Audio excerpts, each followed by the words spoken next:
Welcome to our channel. Today we how to connect your Blink EV charger to the Blink app, complete guide step by step clearly.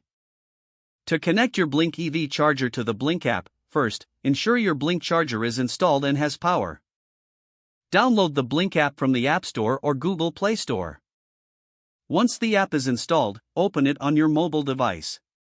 Create a new account by entering your email address and setting a password. If you already have an account, simply log in with your credentials. After logging in, tap the Add Charger button on the home screen. The app will prompt you to enable Bluetooth if it's not already turned on.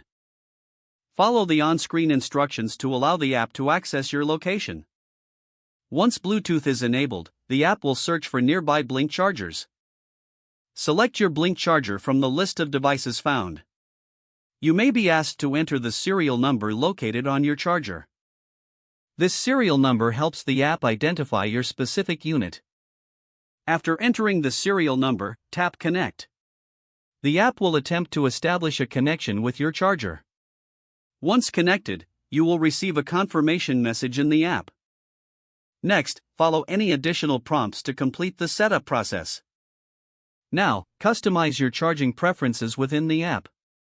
You can set charging schedules, notifications, and payment options. Finally, test the connection by starting a charging session through the app. If successful, your Blink EV charger is now connected and ready to use.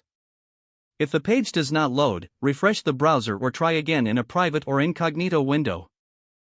Make sure you are using the correct email address, then retype it carefully to avoid small typos. If your password is not accepted, use the reset option and create a new strong password you can remember. Check your spam folder for verification or security emails, then complete any requested confirmation steps. Enable two-factor authentication if available to improve account security and reduce unauthorized access risk. After signing in, review your profile details so your contact information and settings are accurate and current. If you see an error message, note it down and try again after restarting your device and internet connection. Log out when you finish, especially on shared devices, to keep your account and payment information secure. If the page does not load, refresh the browser or try again in a private or incognito window. Don't forget to like this video and subscribe to our channel for more step-by-step tech guides.